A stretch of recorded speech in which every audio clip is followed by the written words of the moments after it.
The Bell Witch, a haunting echo of Confederate war and slavery. In the theater of war, certain sounds etch themselves into the very fabric of your being. The sharp crack of a minie-ball slicing through the air mere inches from your ear, the sickening thud of canister shot meeting flesh, the agonized scream of a horse as it succumbs to the merciless grip of shrapnel. These are the visceral sounds that become your unwelcome companions. You learn to catalog them, to endure them, for they are forged from lead, iron, and gunpowder. They are undeniably of this world, tethered to the realm of men.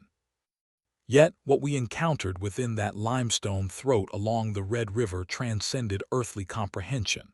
It was not the raucous clamor of the Federals pursuing us, nor did it adhere to the natural order ordained by the Almighty. No, this was a sound imbued with intimate knowledge, a sound that whispered our names, that laid bare our sins. Now, as I sit in the twilight of my years on a porch in a land that has long moved past the echoes of our tumult, I am compelled to confront a truth that gnaws at my soul. The war did not merely claim lives. The blood that seeped into the soil of Tennessee awakened something ancient, something that had slumbered in the shadows long before we turned our weapons upon one another. Back then I held the title of captain, though by the winter of 1864, rank carried little weight in the face of despair. We had become the specters of the Army of Tennessee, mere fragments of a once mighty force, shattered by the calamity at Nashville. No longer a cohesive company, we were a ragged band of weary men, perhaps 40 rifles remaining, traversing a landscape that seemed intent on extinguishing our very essence. For 3 relentless days, sleet fell like a merciless shroud, encasing the trees and transforming the roads into treacherous rivers of icy mud. Isolated from the main retreat, we were driven north and east, pursued by Federal cavalry that nipped at our heels like a pack of wolves sensing an injured prey. Starvation gnawed at our insides, and our ammunition ran perilously low. We traversed a desolate expanse of Robertson County, a place that felt devoid not only of its inhabitants but of hope itself. My orders were straightforward: survive, maintain the integrity of the unit, seek a way across the river, and connect with any friendly forces we might encounter. Yet, such commands are easily issued from the comfort of a warm tent, and nearly impossible to execute when your boots are disintegrating, and your men are teetering on the brink of delirium from the cold. We desperately needed shelter. We sought a sanctuary where we could ignite a fire without the prying eyes of Yankee scouts detecting our smoke, a refuge allowing us a brief respite from the ever-present fear of being overrun in our sleep. It was during this desperate search that we stumbled upon the ravine. The afternoon light was waning, the sky a bruised purple shrouded in the relentless curtain of sleet. My point man, Corporal Jenkins, staggered back down the ridgeline, his breath forming white clouds in the frigid air. He spoke of a depression in the earth, a deep incision in the limestone bluffs that led down to the water. And at the base of that bluff, he revealed, lay a mouth, a cave. I glanced at Sergeant Thomas, my steadfast right hand, a man hewn from oak and discipline. He bore the same weariness that clung to me. His eyes were hollow, his uniform hanging loosely like rags on a scarecrow. Yet he nodded in agreement. A cave signified a roof overhead. A cave offered the promise of concealment for our fire, an unexpected boon in our dire circumstances. We guided the column down into the ravine, and as we descended past the tree line, the wind's fury diminished, stifled by the towering rock walls. The stillness enveloped us, heavy and profound. The ancient trees stood twisted and gnarled, their roots gripping the limestone as if in a desperate plea for survival. The river surged nearby, swollen with winter rains, but the prevailing sound became the crunch of our boots disrupting the fragile silence on the frozen, decaying leaves. As we approached the cave entrance, it loomed before us like a wound carved into the hillside, a solemn reminder of the trials we faced and the battles yet to come. The cavern loomed before us, a monumental structure standing 10 feet high and 20 feet wide, its jagged stone teeth jutting menacingly into the twilight.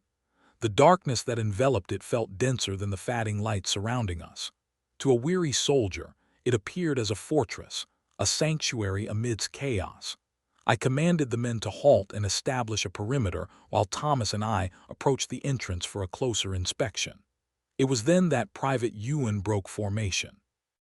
A mere boy of 17, he was a local recruit we had welcomed into our ranks just months prior.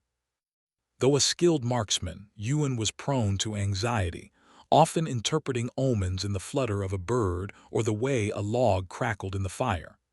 Now he stepped forward, his complexion pallid, his eyes wide with terror, fixated on the ominous darkness of the cave's mouth. "Captain," he stammered, his voice quaking so violently that I could hear his teeth chattering. "We can't go in there." I turned to him, irritation creeping into my voice. The cold was biting through my coat, and I had 40 men who needed refuge from the elements. "Get back in line, Private," I snapped. "We're setting up a bivouac." "No, sir, please." Ewan grasped my sleeve, an act of insubordination that would typically merit punishment, yet his genuine fear halted my hand. "I'm from around here, sir. My kin speak of this hollow. That's the Bell property up on the ridge. That cave, it isn't empty." I glanced from the cave to the boy, skepticism etched on my face. "It's just a hole in the rock, Ewan. It'll shield us from the sleet, and that's all that concerns me." "It's cursed, Captain," he whispered, casting furtive glances as if the very trees were eavesdropping. "There's a spirit here, a witch. It tormented a family for years. They say it resides in the rock and despises all living things." Sergeant Thomas intervened, gently prying Ewan's hand from my arm. "The only thing hunting us, Private, is a regiment of Federal cavalry about 5 miles back. If we remain exposed, they will find us and they will kill us, or the cold will claim us first. Now gather your gear and move." Ewan's gaze remained fixed on me, desperation etched into his features. "Sir, I'd rather face the Yankees. Please don't take us in there." I could see the fear ripple through the men nearby. Soldiers are inherently superstitious. We live and die by luck, learning to heed the warnings of bad omens. I could not allow panic to fester before we even established camp. "Enough," I said, lowering my voice, infusing it with an iron resolve that would resonate with my men. "I have no time for ghost stories, Private. My priority is the survival of this unit. That cave offers a defensible position, a single point of entry, cover from the elements. We are going in. If you choose to remain out here and freeze, you can explain your choice to the Provost Marshal in hell. Do you understand me?" Ewan swallowed hard, his gaze dropping to the ground. "Yes, sir," he managed. "Move out," I ordered, and we filed into the cave. The transition was stark. One moment we were battling the biting wind and stinging sleet. The next we were enveloped in a stillness so profound it felt as if the world had exhaled. The air was warmer than the frigid atmosphere outside, yet damp, clinging to our skin like an unwelcome shroud. A peculiar smell struck me first. It was not the familiar scent of wet earth and bat guano typical of caves. Instead, it was sharp, reminiscent of ozone, the scent that follows a lightning strike, mingled with something sweet and decaying like flowers wilting atop a grave. The main chamber unfolded before us, vast and retreating into shadows that our feeble lanterns could not penetrate. The ground was relatively flat, strewn with dry dust and rock debris, making it an ideal place for a camp. I directed the men to set up in the front chamber, ensuring they steered clear of the deeper tunnels that branched into the abyss. We kindled a small fire near the entrance, allowing the draft to carry the smoke away, and gathered around it, striving to restore warmth to our frozen limbs. But the relief was short-lived. It began with the acoustics. One expects echoes in a cave. Sound is meant to bounce. However, this was something different. As the men settled in, unrolling their blankets and checking their weapons, the sounds they made seemed to magnify. The click of a hammer being pulled back resonated like a gunshot. The scuff of a boot on stone echoed as if someone were sprinting toward us. I sat by the fire with Sergeant Thomas, assessing our dangerously low ammunition count, when I first sensed it. Thomas spoke in a low murmur, yet his voice seemed to emanate from the ceiling, then from the tunnel behind me. I rubbed my eyes, attributing it to fatigue. We had been awake for 30 hours. Surely my mind was playing tricks. How many rounds per man? I inquired, staring into the flickering flames. Maybe 5, sir, Thomas replied. Jenkins has 3. We can't sustain a fight. If the Yanks find us, we'll have to ambush them and flee. If we run, we leave the wounded, I countered, a cold calculus I had made countless times before. Captain Thomas paused, tilting his head. Do you hear that? I listened intently. Outside, the wind howled against the bluffs, but beneath that, a sound emerged from the depths of the cave, a sound that stirred something primal within me. The sound of water drifted through the air, a fitting echo of the river nearby. Yet something felt amiss. It lacked the familiar rush of flowing currents. Instead, it rose and fell in jagged gasps, unsettling and discordant. I told myself it was merely the river, though doubt gnawed at the edges of my belief. Thomas stood at the limestone's edge, peering into the darkness that delved deep into the earth. It sounds like a woman crying, sir, he remarked. It's just the wind and the river, I replied, my voice steady. Don't let Ewan's nonsense cloud your mind. Rising to check the perimeter, I felt a pressing unease settle in my gut, a feeling that demanded action. As I walked along the line of men, I observed them huddled in small groups, their silence heavy with shared apprehension. They too sensed the oppressive weight above us, the rock pressing down as if it bore the weight of our collective fears. I made my way to the sentry post at the cave's mouth. There stood Private Miller, a young soldier known for his steadiness, his musket resting across his chest as he stared into the sleet-streaked darkness of the ravine. Anything moving, Miller? I asked quietly, my breath barely above a whisper. He jumped, spinning to face me, his face pale and etched with stark terror, illuminated by the dim light from our camp. Captain, he gasped, I didn't hear you approach. You're jumpy, son, I replied. Keep your eyes on the tree line. But he stepped closer, lowering his voice as if the shadows themselves might listen. Sir, it ain't the tree line I'm watching. It's behind me. I frowned, confusion threading through my thoughts. Behind you? You're guarding the entrance, I know, sir. But something's back there, in the dark, I keep hearing it. Hearing what? I pressed, my curiosity piqued. Miller licked his lips, his eyes darting to the cave's ominous mouth. It knows my name, Captain. It whispered it, right in my ear, James, clear as I'm talking to you.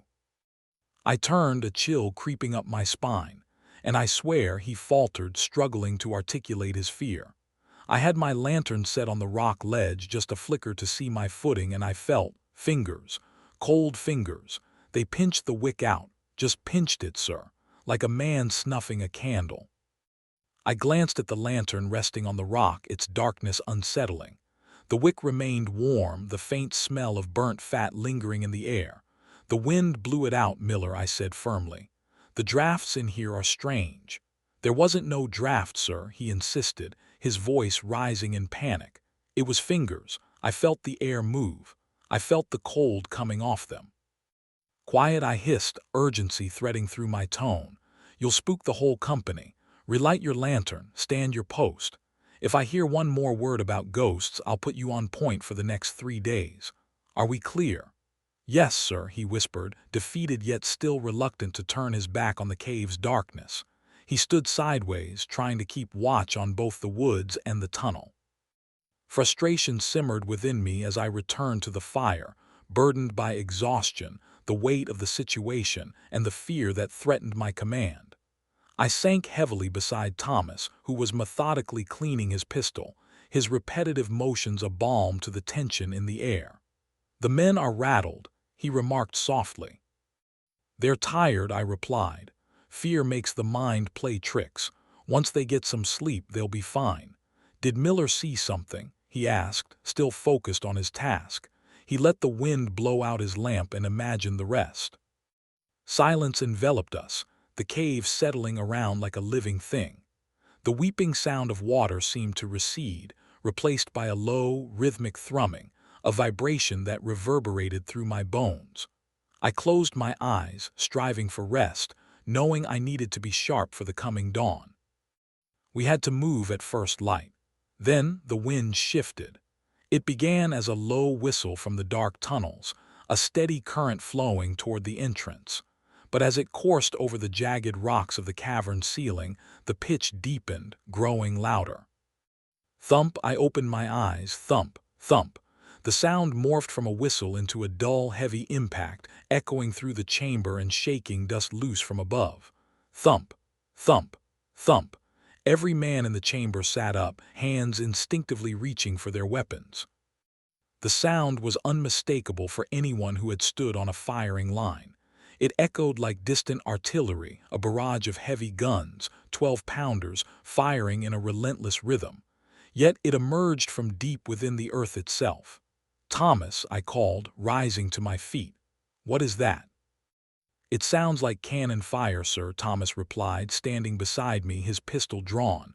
"But that's impossible. It's coming from the tunnels." The noise intensified. It was more than mere sound. It was a physical force, a pressure that struck my chest with every thud. Thump, boom, thump. It felt as if the Battle of Nashville was being replayed in the mountain's core.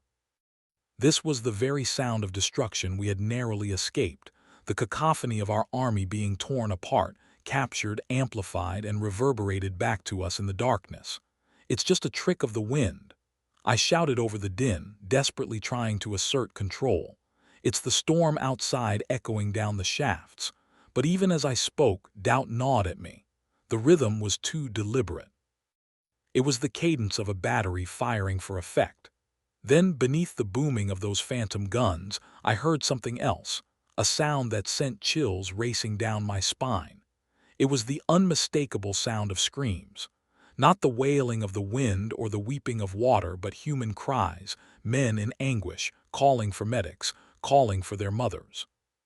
The specific, chaotic noise of a field hospital caught in the throes of disaster. "Captain," Ewan yelled from across the chamber, pressed against the wall, hands clamped over his ears. "It's waking up. I told you." "It's remembering," I replied, my voice rising. "Silence," I roared, drawing my sword, though I wasn't sure what foe I meant to confront. "Stand fast, it's just acoustics. It's the storm." I moved toward the back of the chamber, into the dark where the tunnels constricted. I needed to prove this was natural, mere air shifting through rock. I raised my lantern high, its light barely piercing the gloom. The sound of artillery was deafening now, drowning out my own thoughts. I took a step forward, and then halted, for the artillery ceased abruptly. In an instant the cave transformed from a roar of war to a chilling silence. The quiet was more terrifying than the noise that preceded it. It felt violent, as if a door had slammed shut. The echoes didn't fade, they were severed. I stood frozen, my heart racing against my ribs like a caged bird. The men behind me were statues, eyes wide with fear. In that oppressive silence, I heard a sound from the darkness ahead, close, perhaps 5 yards away, just beyond the reach of my lantern. It was the distinct sound of a throat clearing, a polite, dry, unmistakably human sound, a hum. Then came a voice, not a ghostly wail, not a demonic shriek, but a calm, flat female voice. It resonated like a schoolteacher correcting a child. "You shouldn't have brought them here, Silas." I froze, my blood turning to ice. It didn't call me captain or sir. It used my Christian name, a name no one in this unit had ever uttered. I thrust the lantern forward. "Who's there? Show yourself." "You're tired, Silas," the voice said, shifting. It no longer emanated from in front of me. It circled me, coming from my left, then my right. "You're so very tired. And you've led them all into a grave." I spun, swinging the lantern, searching for the speaker. All I found was wet limestone and shadows. "Show yourself," I shouted again, my voice cracking with desperation. "We have all night," the voice whispered, now so close I felt a cold breath brush against my cheek. "We have all winter." I swung my sword at the empty air, striking nothing but darkness. Stumbling back toward the fire, I sought the men, their eyes wide with terror, reflecting my own fear. They hadn't heard the words. I could tell by their faces. They had only heard the artillery. They had only seen their captain shouting at the dark and swinging his sword at ghosts. I looked at Sergeant Thomas. He was pale, his jaw set tight. "Captain," he asked softly, "what did you see?" I lowered my sword. My hand was shaking. I couldn't stop it. I looked at the tunnel, then back at my men. We couldn't leave. The storm outside was a death sentence. The Union cavalry was waiting. We were trapped in this box of stone. "Double the watch," I said, my voice sounding hollow in my own ears. "Nobody sleeps alone. Keep the fires high." "Sir," Thomas said. "What was it?" I looked at Ewan. The boy was huddled in his blanket, rocking back and forth, his eyes squeezed shut. He knew. He had tried to tell me. Nothing. I lied to Thomas, though I knew he didn't believe me. Just the wind. But as I sat back down by the fire, staring into the flames, I knew the truth. We weren't alone in the dark, and whatever was in here with us didn't just want to kill us. It wanted to play with us first. I checked the load in my revolver, spinning the cylinder. 5 rounds. I had a feeling I would need the last one for myself. I stared at the cylinder of my revolver, the brass gleaming dully in the dying firelight. 5 rounds. It was a simple mechanical fact in a world that was rapidly losing its grip on logic. The weight of the weapon in my hand was the only thing that felt real. Around me the cave breathed. It wasn't the rhythmic rise and fall of sleeping men because nobody was sleeping. It was the inhalation of the earth itself, a damp, heavy draft that pulled the smoke from our small fire and dragged it back into the deep throat of the cavern. I had lied to Sergeant Thomas. I had told him it was the wind. I had told him it was acoustics. A lie spoken to a man like Thomas doesn't vanish. It sits between you, heavy and accusing. He knew I was lying, and I knew he knew. But the chain of command is often just a mutual agreement to pretend that the officer in charge has the answers, even when he is just as blind and terrified as the private shivering in the mud. The artillery sounds had stopped as abruptly as they had begun, leaving a silence that felt pressurized, like the air before a thunderstorm breaks. The men remained frozen in their huddled groups, eyes wide, white-knuckled hands gripping their muskets. They were waiting for the next barrage. They were waiting for the roof to come down on our heads, but the stone held. The only sound was the drip of condensation and the rasp of shallow breathing. I holstered my weapon, the motion deliberate and slow, trying to project a calm I did not feel. I needed to get them moving, or at least get them thinking about something other than the darkness pressing in on us. "Check your feet," I ordered, my voice sounding flat and harsh in the quiet. "Change your socks if you have dry ones. Frostbite will take your toes before any Yankee cavalry does." A few of the men moved, responding to the familiar rhythm of an order, but most just stared at the blackness beyond the firelight. They weren't looking at their feet. They were listening. And as the minutes stretched into an hour, I began to realize that the silence wasn't actually silent. The cave was murmuring. It started at the edge of hearing, a low frequency that vibrated in the teeth. It sounded like a conversation happening in another room, muffled by a thick wall. I saw Private Miller, the boy who had been on sentry duty earlier, tilt his head to the side, his eyes unfocused. He wasn't looking at the cave entrance anymore. He was staring at a blank patch of limestone wall near the stack of supply crates. His lips were moving, mirroring a conversation only he could hear. I got up and walked over to him. The crunch of my boots on the loose scree sounded obscenely loud, but Miller didn't flinch. I crouched down beside him. He smelled of wet wool, old sweat, and fear. "Miller," I said softly. He didn't look at me. He was smiling. It was a terrible, vacant smile that had no business on the face of a soldier trapped behind enemy lines. "She says the supper is ready," Miller whispered. "She says the corn is high this year, Captain. Can you smell the corn?" Miller looked at me. I grabbed his shoulder and gave him a shake. "There is no corn. It's winter. We are in a cave in Tennessee." He blinked, the smile vanishing like a candle snuffed out, replaced by a sudden crushing grief. He gazed at me, his eyes brimming with tears. "But I heard her, sir," he murmured. It was my Sarah. She called to me from the kitchen. I could hear the skillet sizzling. Confusion washed over me. Why did the cave echo the sounds of my kitchen? I had no answers to offer him. I squeezed his shoulder, feeling the tremors ripple through him. It's the fatigue, son. The mind plays tricks when it's starved. Drink some water. As I moved away, I surveyed our small camp and witnessed the disarray unfolding once more. Corporal Jenkins sat weeping silently, his face buried in his hands. Nearby, 2 men from the second squad were locked in a fierce, whispered argument, accusing each other of speaking when neither had uttered a word. The auditory hallucinations were unnervingly precise, a true horror. The cave was unearthing the deepest layers of these men's memories, replaying them with haunting clarity.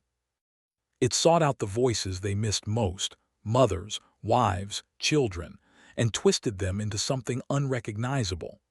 I returned to the fire and sat across from Sergeant Thomas, who was carving a piece of wood with his belt knife, whittling it down to nothing just to keep his hands occupied.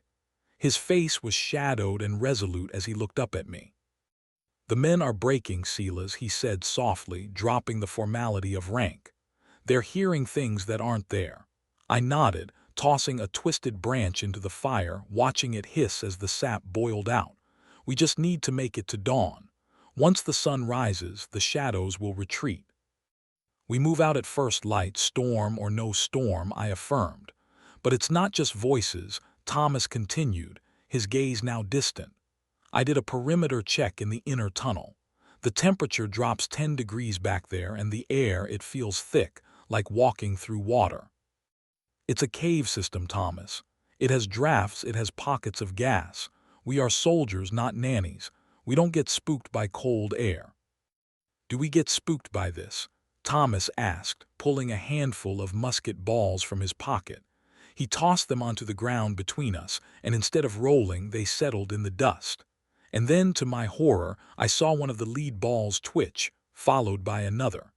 They began to vibrate, dancing on the stone floor like kernels on a hot griddle. "Tremors," I murmured, though my stomach clenched at the thought. The artillery barrage we heard. Maybe it was real. Maybe it was distant thunder shaking the bedrock. "Those balls aren't shaking because of the ground," Captain Thomas said grimly. "Look at the water in your canteen cup." I glanced at the tin cup near the fire, the water inside perfectly still, a glassy surface unmarred. The ground wasn't shaking, only the bullets were. Before I could process it, a sudden, violent clatter erupted from the far side of the chamber, sounding like a rock slide. I was on my feet in an instant, pistol drawn, turning toward the noise. "Contact!" Someone screamed. But there was no enemy, it was our rifles. We had stacked them in a traditional pyramid formation, 3 muskets interlocked by their bayonet lugs, creating a tripod. One of those stacks had exploded. I didn't mean it had merely fallen. It had been thrown. I saw the aftermath before my mind could comprehend. 3 Enfield rifles skittered across the stone floor, sliding 20 feet from where they had been stacked, spinning and sparking against the rocks until they came to rest near the tunnel entrance. The force required to do that was substantial. A man would have to kick the stack with a running start to send it that far. "Who did that?" I bellowed, scanning the men nearest the wall. "Who kicked those weapons?" The soldiers backed away, hands raised, eyes wide with panic. "Nobody, Captain. Nobody was near them." "Liar!" I strode forward, seizing the nearest private by his coat. "You clumsy fool. You could have discharged a round. Who knocked them over?" "I swear, sir," the boy stammered, terror-stricken. "I was looking right at them. They jumped. They just flew apart as something hit them from the inside." I shoved him away and approached the rifles, picking one up. The stock was cracked. The steel barrel was cold. I examined the floor where they had been stacked. The dust was undisturbed, devoid of boot prints or any signs of struggle, just the smooth, gray dust of the cave floor. If a man had kicked them, there would be a mark. "It's a draft," I announced loudly, addressing the company. My voice felt thin. Even to my own ears, a pressure differential from the deeper tunnels. It knocked the stack over. "Restack arms.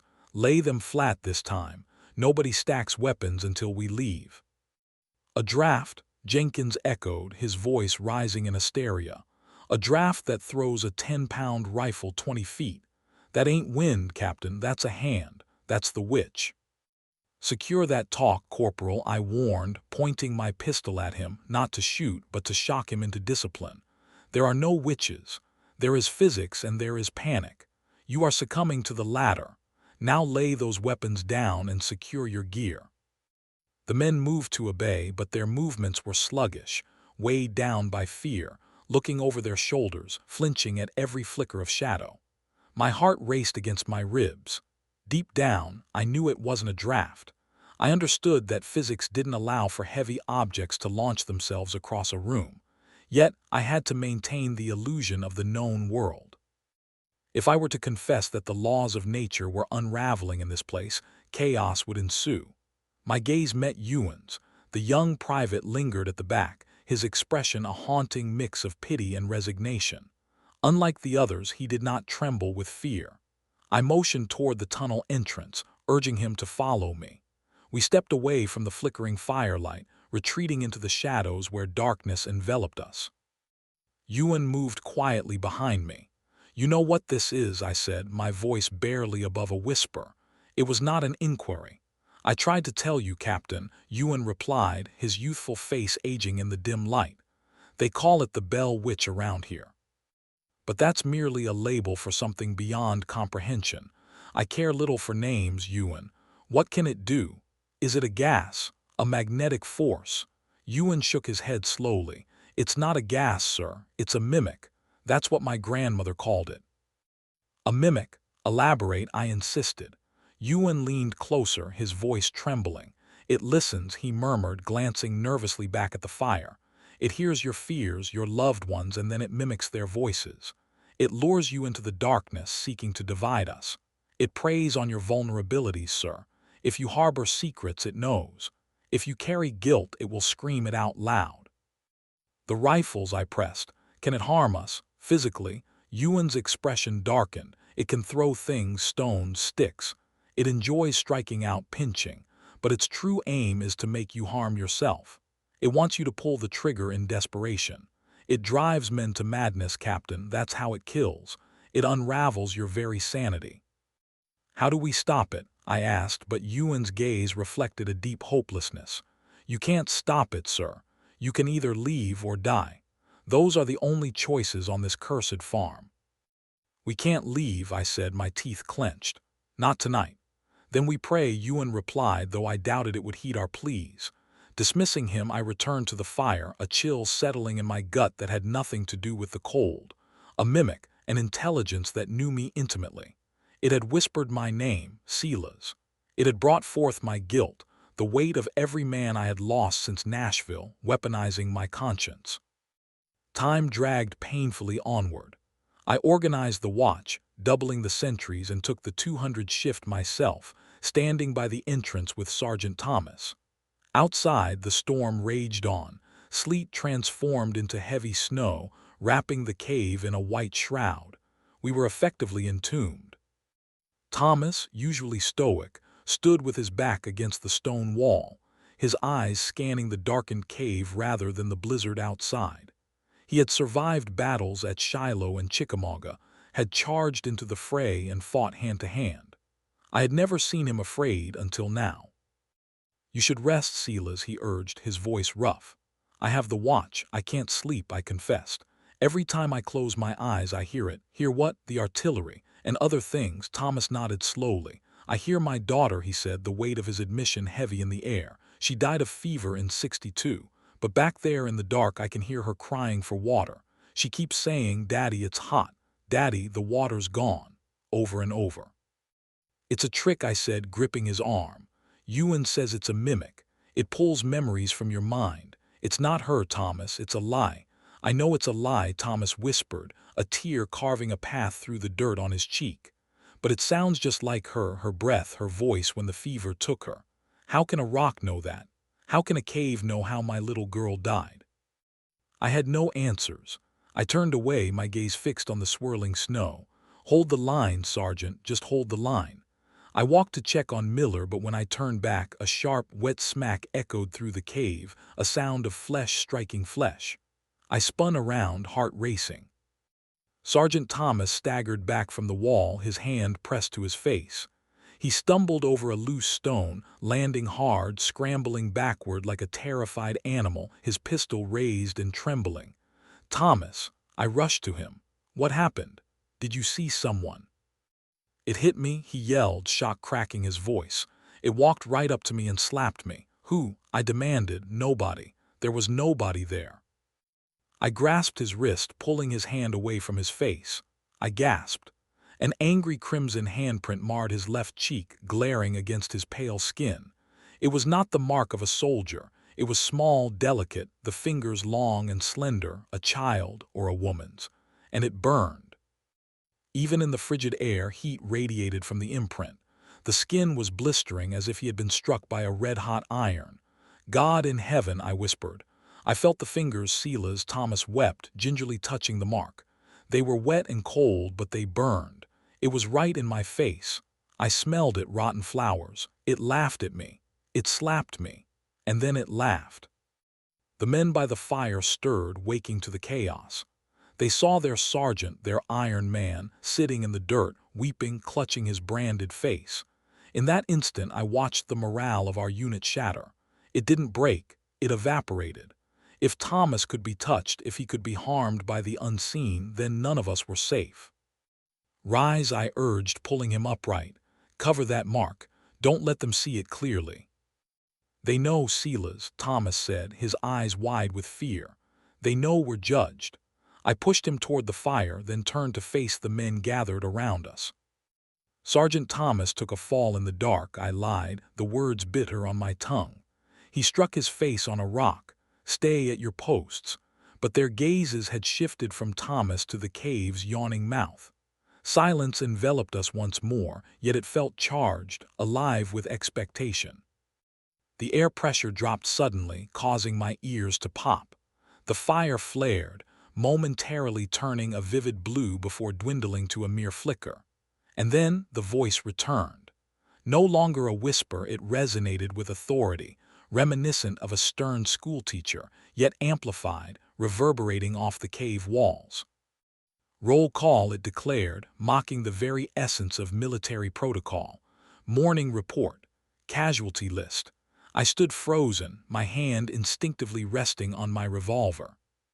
"Private Jacob Miller," it intoned, as if reading from a ledger. "Died of gutshot. December 16th. Cried for his mother for 4 hours. Nobody came." "Stop it," I shouted into the shadows. "Corporal Elijah Vance," the voice continued, louder, more relentless. "Left behind in the mud at Franklin, trampled by a horse." The men recoiled, pressing against the cave walls. Hands clamped over their ears, but the voice penetrated deeper, burrowing into our minds. "Lieutenant Sarah's husband," it taunted, shifting its tone with a cruel delight. "Oh, wait. You didn't tell them about him, did you, Silas? You didn't mention you left him because he was too heavy to carry." My heart seized. It spoke of Lieutenant Moore, my friend, the man I had left behind. His legs had been taken by a cannonball, and in the chaos I had given him morphine and fled to save myself. I had told the men he had died instantly. "He was alive, Silas," the voice cooed, echoing through the chamber. "He watched you run. He screamed your name. Shall I play it for you? Shall I show you how he sounded when the wolves found him?" "That's a lie," I bellowed, drawing my pistol and firing into the darkness.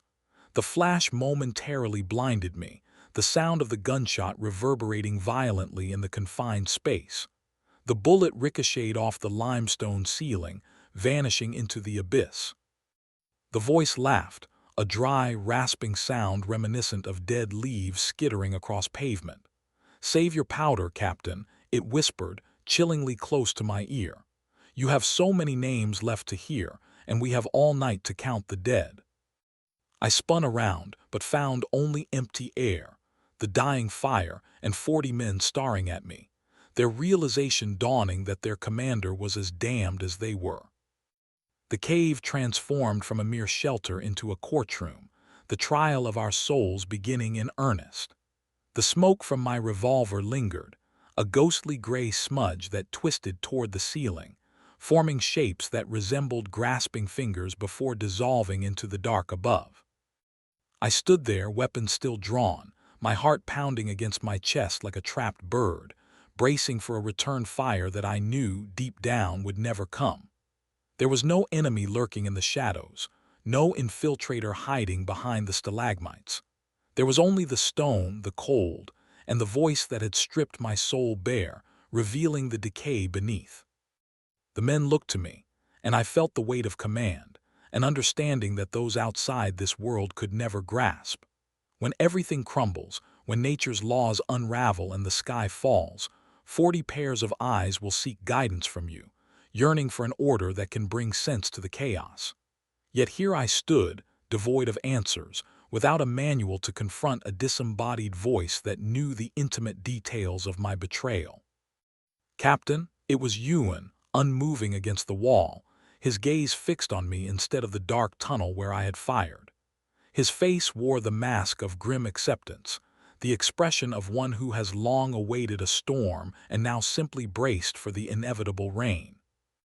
"Holster your weapons," I commanded, my voice rough and jagged like gravel grinding against glass. It was a deception, a calculated psychological maneuver orchestrated by the federal forces. They had infiltrators lurking in the ventilation shafts, gathering intelligence on us, attempting to dismantle our spirit without firing a single shot. The lie they fed us was feeble, almost pitiful. No intelligence officer could truly grasp the intimate sound of a man's final breath. They could not comprehend the profound shade of guilt that haunts a soul for years after the unforgivable. Yet the men clung to that lie as if it were a lifeline thrown to a drowning sailor. I witnessed the slight droop of shoulders, the way grips loosened on musket stocks. If it were the Yankees, they could confront them head-on. The Yankees were flesh and blood. They bled like any other man. "Sergeant Thomas," I barked, striving to reclaim the authority I felt slipping away. "Check the perimeter. Ensure no one has slipped past the sentries."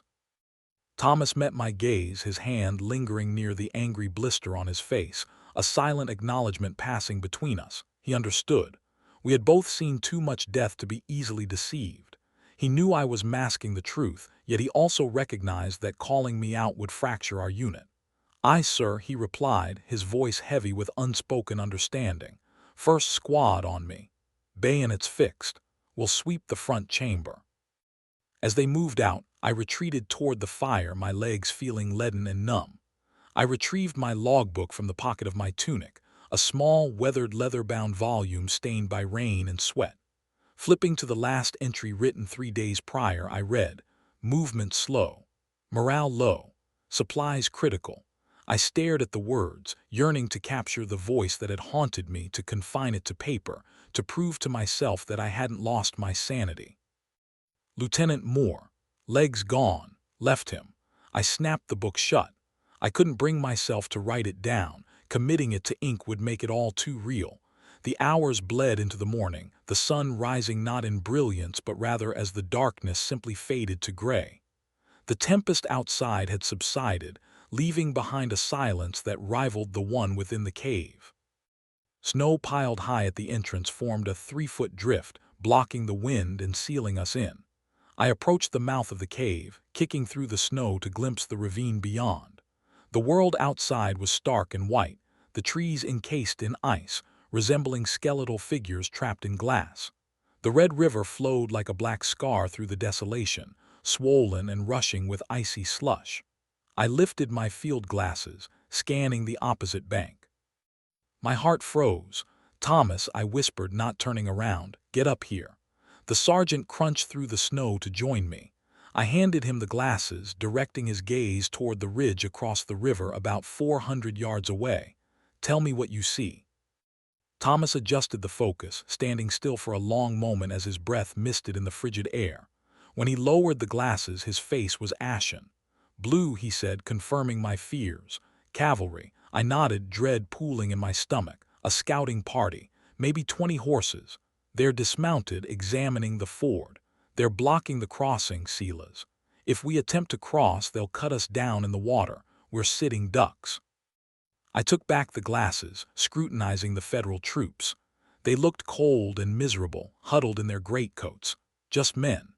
Yesterday, their presence would have filled me with terror, but today, observing them felt almost reassuring. They were indeed our enemies, armed with carbines and sabers, yet they lacked the haunting voices that echoed from the walls of our confinement. "We can't go forward," I mused, the weight of our situation sinking in. "And retreating up the ravine exposes us to the ridge. We're pinned." "No," Thomas corrected, his voice steady yet grave. "We're trapped. Trapped in this hole with that thing." "We hold until nightfall," I asserted, determination coursing through me. "We wait for them to set up camp, then we'll attempt to slip past under the cover of darkness." "Nightfall?" Thomas's eyes widened in genuine horror.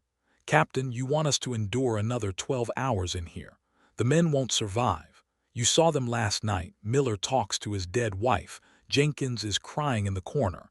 If we stay here another night, we won't have a unit left to lead." "We have no choice, Sergeant. It's either this cave or a Union prison camp. Given our condition, half the men would perish on the march to the rear." Thomas turned back to the cave entrance, weighing our grim reality. "I would prefer to take my chances with the Yankees, sir. At least they remain unaware of my daughter's name." "Hold the line, Thomas," I commanded, my voice firm and unwavering. "That is not a suggestion, but an order." We remained in our place, retreating back inside. The atmosphere in the cave had transformed. It was no longer merely fear. It had morphed into a heavy, oppressive gloom. The men were preparing what little rations we had left, hardtack soaked in snow water and a few strips of dried beef. They ate in silence, their gazes flitting nervously to the shadows. The entity, the witch as Ewan had dubbed it, had been eerily quiet since the incident with the rifle stack and the disembodied voice. Yet the silence felt oppressive, like the stillness that precedes a storm. The air in the cave thickened, making it harder to breathe, laden with the acrid scent of sulfur, sharp and stinging like spent gunpowder. Beneath that, however, lingered the sickly sweet aroma of decaying lilies, reminiscent of a funeral home in the sweltering heat of August. I busied myself cleaning my pistol, trying to fend off the rising tide of unease when the sound began. This time, it wasn't a voice. It was a rhythm. Crunch, crunch, crunch. The sound of boots marching in unison. A multitude of boots, perhaps a platoon. And it wasn't emanating from the cave entrance where the snow lay, but from the depths of the tunnel where no escape awaited. The men halted their eating, forks dropping to the ground. Heads turned. Crunch, crunch, crunch. The noise grew louder. It echoed like a drill sergeant commanding a squad over gravel, but the ground back there was solid rock. "Captain," Jenkins rose, his rifle trembling in his grasp. "They're flanking us. The Yankees have found a way in." "That's impossible," I replied, standing up. "We scouted the rear. The tunnel narrows to a crawlspace. A platoon cannot march through a rat hole." "Listen to it," Jenkins shouted, panic in his voice. "That's a column. They're coming for us." The sound shifted. The marching ceased, replaced by the unmistakable mechanical sounds of weapons being readied, the click of hammers pulling back, the rattle of ramrods, the slap of leather cartridge boxes. Then came a voice, not the soothing tone of a schoolteacher, but a man's voice, rough, commanding. "Company, halt, fix bayonets." It was a Union command, the accent unmistakably Midwestern, perhaps from Ohio or Illinois. "Ready, aim, take cover," I yelled, diving behind a slab of fallen rock. The men scrambled, upending crates and throwing themselves flat against the dusty floor. We braced ourselves for the impending volley, the thunder of 50 muskets aimed at our exposed backs. Click. Silence. No explosion, no smoke, just the heavy, wet quiet of the cave. I counted 5 seconds, then 10. My heart raced, pounding in my throat. Slowly I peeked over the rock. The tunnel lay empty, no smoke. "No soldiers. It's toying with us," Ewan remarked, still seated by the fire, legs crossed, whittling a stick, seemingly unfazed. "It thrives on fear, Captain. It relishes the taste. I stood, brushing the dust from my uniform, filled with a simmering fury. I was furious at the entity, furious at the Yankees outside, and furious at myself for flinching. "Get up," I commanded the men. "Get up, damn it. There's nobody there." "I heard them, sir," Jenkins sobbed, curled into a ball. "I heard the hammers. They were right there." "It's an acoustic trick," I shouted, striding towards the tunnel entrance. I snatched a lantern from a hook and hurled it into the darkness. It shattered against the wall, the oil flaring briefly, illuminating nothing but empty, wet stone. "Look, empty, it's a phantom. It cannot harm you if you refuse to let it," a voice muttered from the shadows, too indistinct to identify. And then Thomas fell. I snapped. "We are soldiers of the Confederacy. We have faced cannon fire and grape shot. Are we to be routed by mere sounds in the dark?" "It ain't just sounds, Captain," came a voice from Miller, who looked worse for wear, his skin a sickly gray, eyes sunken deep. He clutched his stomach as if in pain. "What is it, Miller?" I asked, concern creeping in. "The smell, sir," he whispered. "Can't you smell it? It's like the field hospital at Shiloh, gangrene and old blood. And sulfur." I could smell it too now, a choking, acrid stench that burned my eyes. Miller pointed a trembling finger at the limestone wall to my left. "It's bleeding." I approached the wall. The limestone, as always, was damp, but upon closer inspection I noticed the condensation wasn't clear. It was dark, thick. I reached out to touch it. It felt sticky. Bringing my fingers to my nose, I detected iron, copper, and blood. The wall was weeping, oozing from the rock's pores, trickling down in slow, viscous streams. Nausea washed over me as I wiped my hand on my trousers. "It's mineral deposits," I said, desperation creeping into my voice. "Iron oxide in the water. It turns red when it oxidizes." "It's warm," Miller added, but I couldn't respond. I was too overwhelmed. The day dragged on in a nightmarish haze. The entity shifted tactics again, abandoning overt displays of power for a more insidious approach. I would patrol the perimeter, only to overhear two of my men whispering. I would pause, thinking they plotted mutiny. "The captain killed him," one voice would murmur. "He sacrificed more to save his own skin," the other would agree, left him screaming.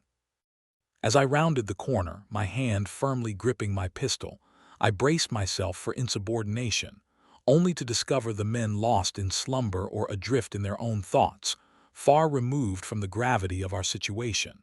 Silence reigned, yet the cave echoed their voices, distorting them into a twisted play where every man was both a traitor and a victim. I could see the seeds of paranoia taking root, trust eroding among squadmates. They ceased sharing rations, huddling against the walls, eyes darting suspiciously. "Did you say that?" Jenkins snarled at a private named Louis. "Did you say my wife was a whore?" Louis shot back, his hand instinctively reaching for his knife. "Stand down," I commanded, stepping between them. "It's the cave, Jenkins. It's not him." He whispered it. Jenkins spat, his eyes wild with fear. "He's been whispering it for an hour. It's the mimic." I seized Jenkins by the collar, shaking him gently. "It wants you to turn on each other. Don't do its bidding." Jenkins's gaze flickered from me to the dark tunnel. "It knows," he whispered. "It knows everything." By late afternoon, the strain was palpable. Our discipline was unraveling like threadbare fabric. I retreated to the small alcove I had claimed as a command post, a shallow depression near the cave's entrance, shielded from the central fire. I craved a moment of silence to think. I sat on a crate, head in hands, overwhelmed by the cavern's oppressive weight. It felt as if I were submerged underwater, the pressure mounting. My ears rang. Sila's. The voice was so close I didn't flinch. Fatigue had dulled my senses. I lifted my head and the shadows and gray rock stared back at me, void of life. "What do you want?" I asked the silent air, feeling foolish yet aware that it was listening. "I want to make a trade," the voice replied, soft and intimate like a lover's whisper. But this was no lover. It was something ancient and cold, masquerading as human. "I don't trade with demons," I asserted. "I am no demon, Silas. I am the land. I am the rock. I am the memory of blood. The voice circled me, a haunting presence. You are trapped. The blue men are on the ridge with Spencer carbines, repeaters. They will cut you to ribbons in the water. We'll fight, I declared, my resolve firm. You will die, the voice countered, chillingly calm. All of you, Miller, Thomas, the boy Ewan, you will bleed out in the freezing mud. Is that what you wish for? More ghosts for your collection? What do you want? I pressed again, my grip tightening on my knee. I want one, came the reply. One what? One man. Leave one behind alive. Give him to me and I will show you the path. What path? I asked, though I feared the answer. There is a fissure in the rear chamber behind the rockfall. It leads up, emerging in the woods behind the blue men's line. You can slip away, Silas. You can survive. A chill gripped me, an escape route, a chance to save my unit, to save myself. And the price? I inquired, already knowing the answer. One man, the voice repeated. Leave him in the dark, tied, bound, a gift. You want a human sacrifice. I want company, Silas. It gets so lonely in the dark, and I am hungry. Go to hell, I spat defiantly. I am already here, and so are you. Think about it, Captain. What is one life compared to 40? You are a commander, you understand the arithmetic of war. You left more before. You left him to save the others. Why is this different? Moore was a casualty of war. This is murder. Is it? The voice drifted closer. Or is it a command? Choose the weak one, the one already broken. Jenkins, or the boy Ewan, no one will miss them and you will live. You will see the sun again. No, I said, rising to my feet. The blue men are growing impatient, the voice hissed. They are preparing a mortar. Shelling will begin at dusk. You have until the sun kisses the tree line, Silas. Give me one or I take them all. The presence receded, leaving a cold emptiness in its wake. I trembled, aware that this was no mere ghost story. It was a calculated negotiation, the entity wielding intelligence and leverage, offering a way out that was strategically sound. Sacrifice the few to save the many, it was the grim logic of the battlefield, yet also the logic of the damned. I stepped back into the main chamber where the men awaited me, their faces hollowed, eyes filled with silent desperation. My gaze fell on Ewan, who sat whittling a stick, humming a low tune. He looked up, his melody faltering as our eyes met. Somehow, the boy understood the weight of what had just been offered. Don't listen to it, Captain, Ewan urged softly across the fire. I didn't say anything, I replied, though he didn't need me to. You didn't have to, Ewan insisted, standing and brushing wood shavings from his trousers. It's a liar, sir. It always offers a bargain, but the price is always steep. Gather your gear, I commanded, my voice trembling. Check your weapons. Are we moving out, sir? Thomas asked, hope flickering in his eyes. Not yet, I replied, glancing toward the dark tunnel at the cave's back. The voice had mentioned a fissure, a potential escape. If it spoke the truth, we could flank the Union position. But to find it, I would have to descend deeper into the darkness. Thomas, you have the con. I'm going to recon the rear chamber. Alone, sir, he pressed, stepping forward. I'll go with you. No, I ordered firmly. You stay here. Keep the men together. If I'm not back in 10 minutes, I paused, uncertain how to finish. If I'm not back, you take them out the front and fight your way across the river. Understood. I lit a fresh lantern, the flame sputtering as it cast frantic shadows. Drawing my revolver, I moved past the men, past the fire, and stepped into the cavern's dark throat. The temperature dropped instantly. The acrid scent of sulfur and lilies enveloped me, suffocating. I was determined to find the fissure, to see if the path existed. And God help me, I was trying not to dwell on which man I might have to leave behind if it did. The lantern's light was feeble, casting a sickly yellow glow that barely illuminated 5 feet ahead. The darkness in the rear tunnel wasn't merely an absence of light. It pressed against me like a heavy shroud. The air grew colder, each breath escaping in thick, ragged clouds, while the frost on the limestone walls shimmered like diamond dust. Yet it wasn't the biting cold that caused my hand to tremble on the grip of my revolver. It was the oppressive silence that enveloped me. The main chamber, filled with sorrowful men and a dwindling fire, felt worlds away. Here, in this dark passage, there was only the relentless drip of water and the thunderous beat of my own pulse echoing in my ears. I advanced cautiously, each step deliberate. The floor was treacherous, slick with condensation and a grimy sludge. If I stumbled, if I twisted an ankle in this shadowy abyss, I knew I would be lost forever. As the tunnel constricted, the ceiling lowered, forcing me to stoop. The walls loomed in, jagged and menacing, scraping against my coat. I was on the hunt for a fissure, a glimmer of hope, a pathway to the salvation that the voice had promised. Yet every instinct I possessed screamed that I was walking into a snare. You don't heed the counsel of the enemy. You don't parley with a force capable of hurling rifles through the air. Still, the desperation of leadership is a potent drug.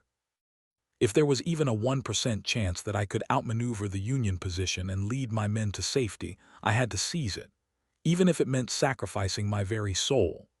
The tunnel opened into a smaller, secondary cavern, roughly circular, perhaps 30 feet across, with a domed ceiling that soared into shadow. At its center lay a large, flat stone, raised slightly above the ground like an altar. And behind it, just as the voice had foretold, was a narrow vertical crack in the rock, an opening. It was barely wide enough for a man to slip through, but I felt a draft, a cold, refreshing breeze that carried the scent of pine and snow. "It exists," I whispered, relief washing over me so intensely that I nearly dropped the lantern. "It's real." I approached, lifting the light to examine the fissure. The rock surrounding it was smooth, worn down by years of water and passage. I could see a hint of daylight at the top, a faint gray smudge filtering down from high above. It was a climb, challenging but achievable. We could lead the men through this. We could evade the federal pickets entirely. "I told you, Silas," the voice emanated from the altar stone. I whirled around, weapon raised, but found nothing, just dust and shadows. Yet the presence lingered, heavy and suffocating. The scent of lilies and sulfur filled the air, choking me. "A fair trade," the voice purred, sounding almost pleased. "A life for a life. A soul for a road." "I haven't agreed to anything," I replied, my voice echoing in the confined space. "But you're here," the voice countered. "You stepped into the dark. You abandoned them. You're contemplating it. That is the first step. The rest is merely mechanics." "I'm assessing the route," I lied. "That is my duty." "Duty," the voice mocked. "Was it duty when you left more behind? Or was it fear? Did you hear the wolves, Silas? Did you hear them tearing at his legs while he screamed your name?" "Shut up," I shouted, the words raw in my throat. "Give me the boy," the voice whispered, unfazed by my outburst. "Ewan, he knows too much. He poses a threat to your command. Leave him here. Bind him to this stone, and I will allow the others to pass. I will hold back the blue men. I will cover your tracks with snow. It's a simple equation, Captain. 1 life for 40 equals survival." I stared at the stone, resembling a butcher's block, darkly stained in the center. I thought of Ewan. Yes, he was frightened, but he was innocent. He had enlisted to defend his home, not to be sacrificed to this abyss. "No," I said, retreating toward the tunnel entrance. "We fight our way out, together." "Then you all perish together," the voice snarled, its composure unraveling. The sound became guttural, animalistic. "I will make it last. I will force you to consume your own dead before the end, Silas. I will make you beg for the bullet." I turned and fled. I didn't care about the slick floor or the low ceiling. I scrambled back through the tunnel, the lantern swinging wildly, shadows clawing at my coat. The temperature plummeted further, freezing the sweat on my brow. I could hear something behind me, a scuttling sound akin to 1,000 dry leaves skittering over stone. It was pursuing me. I burst back into the main chamber, gasping for air, my lungs ablaze. What greeted me stopped me in my tracks. The fire was extinguished. The lantern oil was gone. The camp was enveloped in a profound darkness, so complete that I couldn't even see my own hand before my face. The only source of light emerged from the faint gray glow of the snow-blocked entrance, 50 yards away, casting no illumination within the confines of our shelter. "Thomas," I called out into the abyss. "Report, Captain," came Thomas' voice from my left, laced with panic. "The lanterns, they all went out at once, every single one, and the fire, it just stopped burning. It turned to ash in an instant." "Defensive positions," I commanded, my fingers fumbling for my match safe. "Form a square, back to back." I struck a match, and for a fleeting moment the flame flared to life, illuminating the men around me. They were scattered, weapons raised, eyes wide with terror. But then a gust of wind, a sharp, focused puff of air, snuffed out the light. "It won't let us have light," Ewan's voice echoed from the darkness. "It thrives in the dark, Captain. That's where it hunts." "Sound off," I bellowed, urgency coursing through me. "I need a head count." 1, 2, Thomas began. 3, Jenkins, 4. The count echoed around the room, trembling voices calling out numbers in the dark until we reached 38. 39, I shouted. "Who is 40? "Miller." "Sound off," I demanded, but silence fell heavy. "Miller." Then we heard it, a wet tearing sound like canvas being ripped slowly, followed by a gurgle, a low, bubbling choke that sent chills down my spine.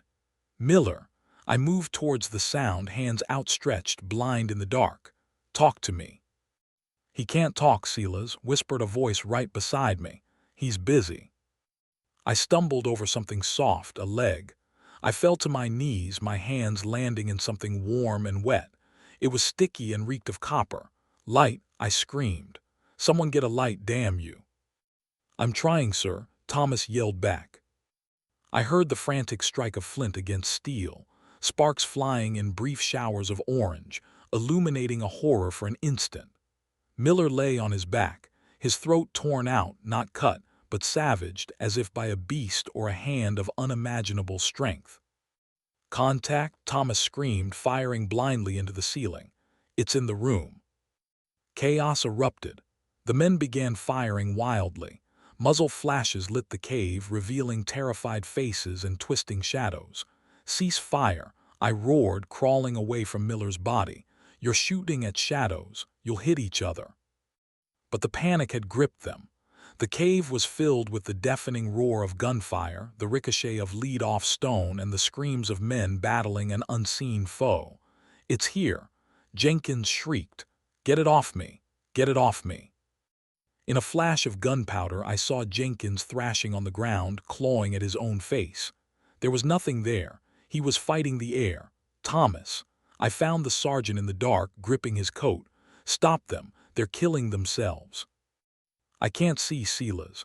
Thomas gasped, hyperventilating. "It's touching me. I can feel hands, dozens of them, pulling at my clothes." I felt it too, cold, clammy fingers brushing against my neck, tugging at my belt, stroking my hair. It felt like a legion, a single, malevolent entity. "The Fisher," I shouted, dragging Thomas upright. "There's a way out. In the back. We must move the men to the rear." "Miller is dead," Thomas screamed. "It killed him."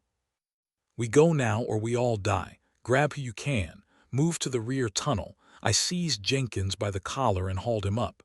"Move to the back." We stumbled through the darkness, a chaotic, screaming mass of men pushing toward the narrow tunnel I had just fled. The entity screamed now, a high, multitonal shriek that sounded like grinding metal. It was furious. We were escaping its trap. "No leaving," the voice boomed, shaking the ground beneath us. "The toll must be paid."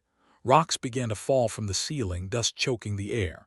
"Go, go, don't stop," I urged, counting the men by touch as they scrambled past. I was the last one in. I turned back for just a moment, firing my remaining rounds into the swirling darkness of the main chamber. I don't know what I struck, but I heard a hiss of pain, like steam escaping a valve. We crawled through the tunnel, scraping our knees and elbows raw. The men were crying, praying, cursing. We spilled into the rear chamber, the one with the altar stone. "Where is it?" Thomas gasped, holding up a match that miraculously stayed lit. "Where is the way out?" "There," I pointed to the fissure behind the stone. "It's a climb. Single file, boost the first man up. Jenkins scrambled for the opening. Let me out. Let me out. He wedged himself into the crack, clawing at the rock. Wait, I shouted, urgency coursing through my veins. It's tight. You need to turn sideways. But Jenkins was thrashing in a frenzy, panic overtaking him. I can't move. Something got my leg. It's pulling me down. I seized his boot and yanked. It's just the rock, you fool. Calm down. No, it's hands. They're dragging me. In the flickering glow of Thomas' match, I dared to look down. The floor around the altar stone was alive, dust swirling into eerie shapes. Gray, dusty hands were emerging from the ground like weeds, ensnaring Jenkins' ankles and pulling him backward. Shoot them. I yelled, desperation in my voice. Thomas fired his pistol at the floor. The dust erupted, but the hands reformed without hesitation. Pull him, I commanded, gripping Jenkins' belt as two others seized his arms. We strained against an unseen force, our bodies trembling with effort. With a wet pop, Jenkins broke free, scrambling up the fissure, sobbing. Next man. Go. One by one, we pushed the others into the crack, our progress agonizingly slow. The screams from the main tunnel grew louder, the scuttling noise returning. Captain, Thomas said, his voice unnaturally calm. There isn't time. I glanced at him, the match burning perilously close to his fingers. He looked toward the tunnel entrance we had just come from. It's coming, Thomas warned. Someone has to hold the door. No, I replied, gripping his arm tightly. We go together, that's the order. You can't hold a tunnel from the bottom of a chimney, Silas. Thomas smiled, a sad, broken smile. And besides, she's calling me again. My girl. She says she's thirsty. Thomas, don't listen to it. It's the mimic. I know, he replied, drawing his bayonet from its scabbard, but it's the only voice I have left of her. He pushed me toward the fissure. Get the boy out, Captain. Get Ewan out. He has a life to live. Thomas, go. I urged, but he stood firm at the tunnel entrance, his bayonet aimed at the encroaching darkness. Come on then, he roared into the void. Come and get it, you witch. I hesitated, facing the most difficult choice of my life. To abandon a valiant man, to do exactly what the voice had tempted me to, trade one life for another. But I had 30 men in the chimney. I turned and shoved Ewan into the crack. Climb, don't look back. I squeezed in after him, the rock pressing against me, suffocatingly tight. I began to shimmy upward, using my knees and elbows. Below I heard a sound, a heavy impact. Thomas' scream echoed, not of fear but of rage. Then came the tearing noise. I climbed faster, tears freezing on my cheeks. The chimney was long, jagged and cold, but above me I could see a patch of gray sky, real sky. We erupted from the hole like newborn creatures, tumbling onto the snow-covered forest floor. The air was biting and pure, free of sulfur and lilies. We were on the ridge, hidden behind Union lines. Campfires flickered below by the river, unaware of our presence. I counted 34 men. We had lost 6, including Thomas, including Miller. I glanced back at the fissure, a mere dark hole in the ground, obscured by brush. You could walk right past it and never know it was there, but I could hear it, the faint echoes of laughter and a man weeping for his daughter. Move out, I whispered, my voice breaking. West, double time. We ran, not looking back, until our lungs burned and our legs faltered. We ran until dawn broke, banishing the shadows. Yet I knew even then part of me remained in that cave, still standing at the tunnel entrance, listening to my friend's last moments. I had made the trade. Outside the mountain, the air tasted not like freedom, but like iron filings and frozen pine needles, sharp and raw against my lungs. We ran, not like a disciplined unit, but like animals fleeing a wildfire, tripping over hidden roots, sliding down embankments, crashing through frozen thickets that clawed at our uniforms and skin. The pain was real. The sting of the wind was real. It was a relief, a tangible reminder that we had returned to a world governed by cause and effect, a world untouched by the darkness. We covered 2 miles before the first man collapsed, Private Lewis. He didn't fall from a bullet or a wound. His legs simply ceased to function. He hit the snow face first, not attempting to rise. That broke the panic. One by one the others stopped, their chests heaving as steam rose in thick clouds, dissipating into the gray morning light. We found ourselves in a dense grove of cedar trees, high on the ridge, overlooking the valley we had just escaped. I leaned against the trunk of an ancient oak, gasping for breath, my hand instinctively reaching for my holster. It was empty. I had fired my last rounds into the darkness of the cave. A captain with no ammunition, leading a company of ghosts in a war we had already lost. I looked at the men. They were unrecognizable, their faces gray, smeared with cave dust and blood, eyes wide and hollow. They seemed to have aged 20 years in a single night. They no longer sought my orders. Their gazes were cast down or upward anywhere but toward the direction we had come from. "Check for wounds," I managed to rasp, my voice thin and stripped of its authority. "Sound off if you're hit." Silence enveloped us. A few men checked their limbs, patting down their coats in a daze. But there was no blood that belonged to us. The blood on our uniforms belonged to Miller. It belonged to the cave. Ewan sat on a fallen log, head between his knees, shivering violently. I approached him, my boots crunching through the snow, the sound making 3 men flinch and raise their empty hands. I raised my hand, asserting calm amidst the chaos. "It's just snow, just snow." I settled beside Ewan, who was lost in thought, his hands coated in gray dust, the limestone remnants of the fissure. He held the door, whispering my name without meeting my gaze. "Thomas," he murmured, and I acknowledged him, the weight of his presence heavy in the air. In that moment, guilt enveloped me, not a sharp stab but a suffocating burden, as if the cave itself were collapsing upon us. Thomas had sacrificed for us, buying us precious time. Ewan turned to me, his eyes carrying the wisdom of someone who comprehends the harsh calculus of survival. "Or did you sell him, Captain?" he probed. I remained silent, unable to respond, for the echoing voice in the cave had spoken the truth. It was a grim arithmetic. 1 man for 34. The kind of calculations generals make in their warm tents, moving flags across maps, indifferent to the lives they gamble. But I was no general, and Thomas was no mere pawn.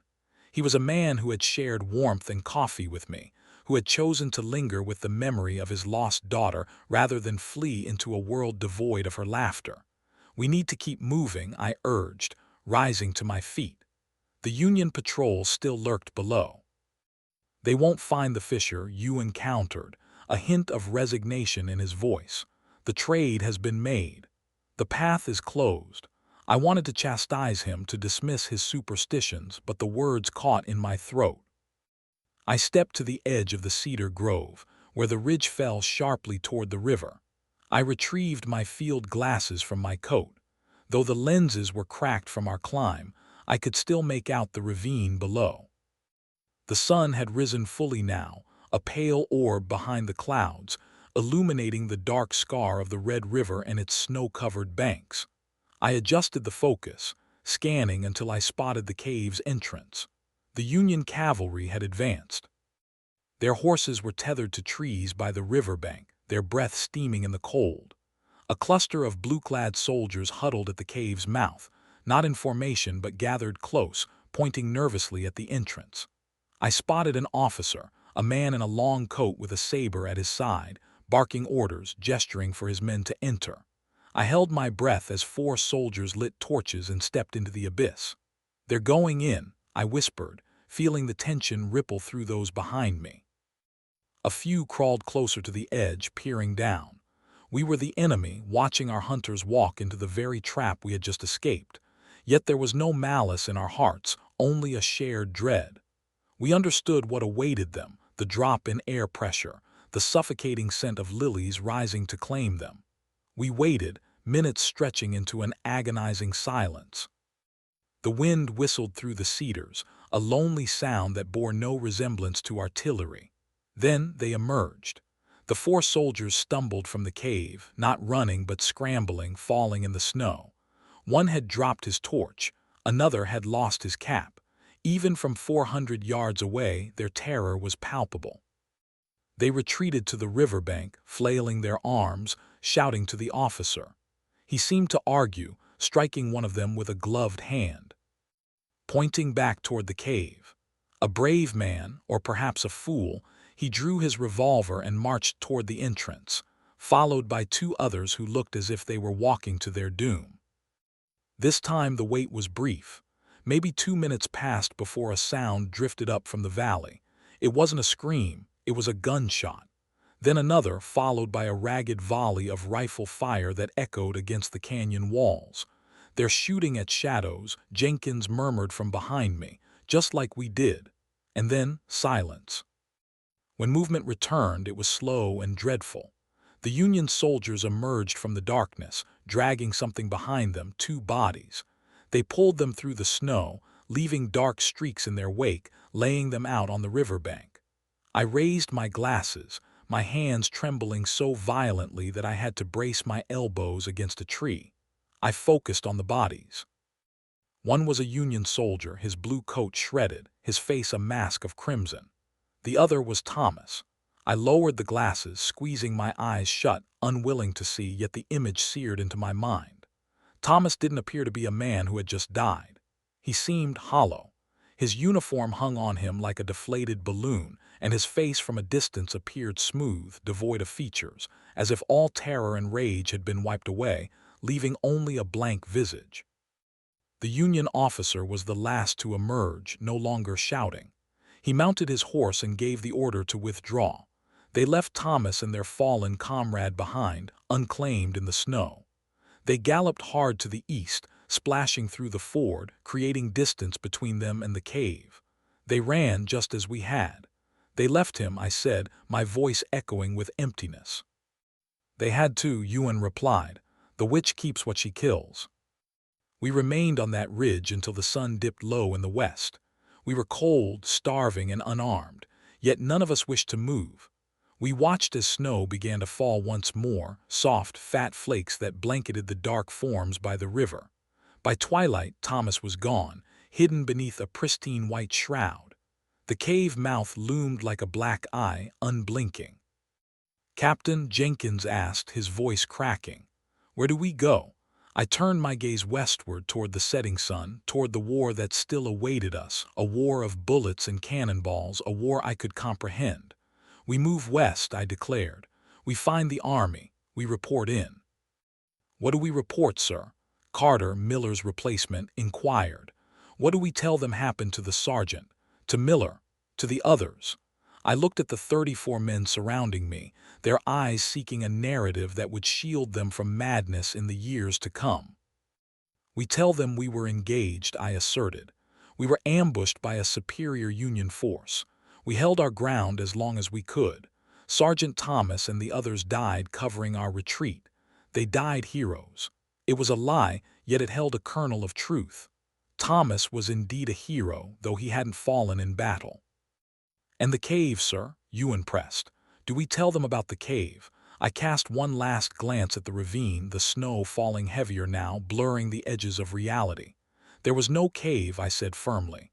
"We bivouacked in the woods.